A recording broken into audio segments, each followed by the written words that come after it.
সন্তোষ trophy সেমিফাইনালে বাংলার ছেলেদের দাপুটে জয়। বড় স্বস্তি পেল মোহনবাগান শিবির।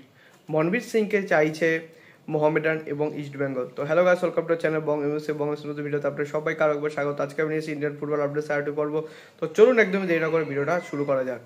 গতকাল কিন্তু ছিল সন্তোষ ট্রফির প্রথম সেমিফাইনাল এবং দ্বিতীয় সেমিফাইনাল দুটোই কিন্তু, যার ফলে কিন্তু ফাইনালিস্ট দুটো দলকে কিন্তু আমরা পেয়ে গেলাম, কেরালা এবং বাংলা কিন্তু গতকাল বেশ ভালোই খেলেছে সার্ভিসেসের বিপক্ষে এবং সেই ম্যাচটায় কিন্তু 4-2 গোলে তারা জয়লাভ করেছে।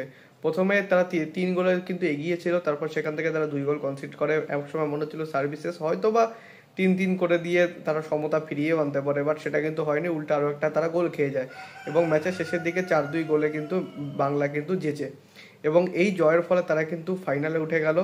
তাদের ফাইনালে প্রতিপক্ষ কিন্তু হবে কেরল। চোট আঘাতে কিন্তু জর্জরিত ছিল মোহনবাগানের বিদেশিরা। কদিন আগে মানে সিজনের শুরুর দিকে কিন্তু ম্যাকলারেনের ইনজুরি ছিল, তারপর একে একে কামিন্সও খানিকটা ইনজুরিতে পড়েছিলেন, এইভাবে তারপর অ্যালবার্তো সবাই কিন্তু এক এক করে ইনজুরিতে পড়েছিলেন এবং তার মধ্যে থেকে লেটেস্ট ইনক্লুশন দুজন হয়েছেন, তারা হলেন গ্রেগ স্টুয়ার্ট এবং দিমিত্রি পেত্রাতস। কিন্তু এর মধ্যেই কিন্তু একটা স্বস্তির খবর পেয়ে যাচ্ছে মোহনবাগান শিবির, সেটা হলো গ্রেগ স্টুয়ার্টকে কিন্তু গতকাল বল পায়ে অনুশীলন করতে দেখা গিয়েছে। গতকাল কিন্তু দর্শকদের জন্য মানে তারা ওপেনে প্র্যাকটিস করছিলেন এবং সেখানে কিন্তু গ্রেগ স্টুয়ার্টকে বল পায়ে কিন্তু অনুশীলন করতে আমরা দেখতে পেয়েছি, যার থেকে কিন্তু একটা জিনিসই মানে বোঝা যাচ্ছে তিনি কিন্তু ম্যাচ ফিট মোটামুটি। কারণ ম্যাচ ফিট হলো, তাকে কিন্তু প্রথমে কিন্তু নামানোর কিন্তু ঝুঁকি নেবে না মলিনা। মোস্ট প্রবলি হয়তো তাকে স্কোয়াডে রাখা হবে এবং পরে হয়তো সেকেন্ড হাফে তাকে নামানো হতে পারে, কিন্তু হঠাৎ করে একটা ইঞ্জুরি থেকে আসা প্লেয়ারকে নিশ্চয়ই প্রথমে খেলিয়ে রিস্ক নিতে চাইবেন না মলিনা। মনবীর সিংকে চাইছে কিন্তু আমাদের কলকাতার বাকি দুটি ক্লাব, কিন্তু হ্যাঁ, এই মনবীর সিং কিন্তু মোহনবাগানের উইঙ্গার মনবীর সিং নয়, ইনি একজন পাঞ্জাবি খেলোয়াড়। এই মনবীর সিং একজন স্ট্রাইকার এবং স্ট্রাইকার ছাড়াও তিনি কিন্তু যে কোনো উইঙ্গেও কিন্তু খেলতে যথেষ্ট রকম সক্ষম।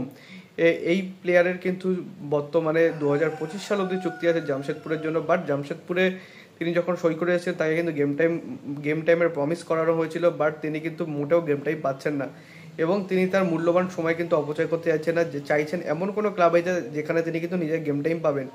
ইস্টবেঙ্গল যদি ক্লেটনকে ছেড়ে দেয় তাহলে সেক্ষেত্রে হয়তো তার দিকে কনসিডার মানে ঝুঁকতে পারে, বাট আমার মনে হয় না ইস্টবেঙ্গলে অতটা চান্স আছে।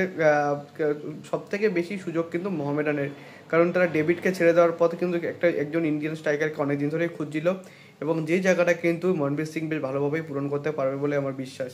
তো ইস্টবেঙ্গল এবং মোহামেডান ফ্যান্সরা, আপনারা কি মনবীর সিংকে চান? আপনারা আমাকে অবশ্যই কমেন্টে কিন্তু জানাবেন। সো এই অবধি ছিল আজকের ভিডিও আপডেট। যদি ভিডিওটা ভালো লেগে থাকে ভিডিওটা অবশ্যই লাইক করবেন, চ্যানেলটি সাবস্ক্রাইব করে বেল আইকনটা অবশ্যই প্রেস করে দেবেন আমাদের সমস্ত ভিডিওর আপডেট নোটিফিকেশন সবার আগে পাওয়ার জন্য। এছাড়া আপনারা আমাদের সোশ্যাল মিডিয়া হ্যান্ডেল ফলো করতে পারেন, লিঙ্ক আমি ডিসক্রিপশনে ফার্স্ট কমেন্ট দিয়ে রাখবো। সব মেক শিওর ফলো দেন, ছোটোখাটো কিছু আপডেট সেখানে দেওয়ার চেষ্টা করি। আর দেখা হচ্ছে পরে ভিডিওতে। আপাতত bye bye, glory glory man United.